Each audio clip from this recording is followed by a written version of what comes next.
కుల గర్జితోటి ఇట్లాంటి సంఘటనలు జరగడం యావత్ తెలంగాణ కూడా బాధపడ్డది. యావత్ తెలంగాణ.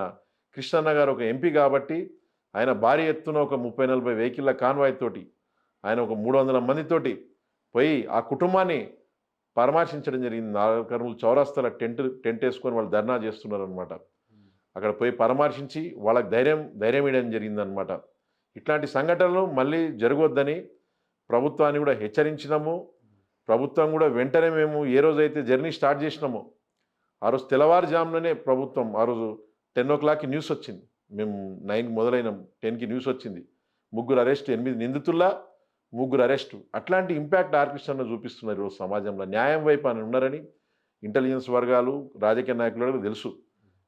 కులాల మధ్య చిచ్చు పెట్టారు, మతాల మధ్య చిచ్చు పెట్టారు. ఆర్ కృష్ణన్న న్యాయమైన డిమాండ్ల కోసం పోరాడతారు కాబట్టి 3 అరెస్ట్ చేసిర్రు. ఆర్ కృష్ణన్న గారు చెప్పడం జరిగింది. మొత్తం 8 ఇంకా మిగతా 5 మందిని కూడా అరెస్ట్ చేయమని. ఇంకా 5 మందిని అరెస్ట్ చేయండి ముఖ్యమంత్రి గారు. ఎందుకంటే లా అండ్ ఆర్డర్ ఆయన చేతిలో ఉంది. ఇవాళ చూస్తే లా అండ్ ఆర్డర్ని పెట్టుకొని జస్ట్ 20 మినిట్స్ జర్నీ ముఖ్యమంత్రి గ్రామం నుండి ఇది ఏదైతే ఉందో ఈ కొమెర గ్రామము 20 నిమిషాలు సేమ్ జిల్లా నాగర్ కర్నూలు జిల్లా. ఆయన కొండారెడ్డిపల్లి నుండి 20 నిమిషాల జర్నీయే. ఆయన దగ్గర ఇట్లాంటి సంఘటన ఎక్కడో లీడర్ సినిమాలో చూసినాం మనం. ఆ లీడర్ సినిమాలో కులగజ్జితోటి ఒక కుటుంబాన్ని ఏదో చేస్తే వాళ్ళ నెక్స్ట్ జనరేషన్ వచ్చి దాన్ని ఇది చేసినట్టు సినిమాలో చూసినా కానీ ఈరోజు పట్టపగలు ముఖ్యమంత్రి వాళ్ళ కనీసం కుటుంబాన్ని సందర్శించలే ముఖ్యమంత్రి. ముఖ్యమంత్రి ఆ కుటుంబాన్ని పరామర్శించాలని మేము కోరుకుంటున్నాం మనస్ఫూర్తిగా. కులాన్ని పక్కన పెట్టేసేయండి మానవత్వంతో.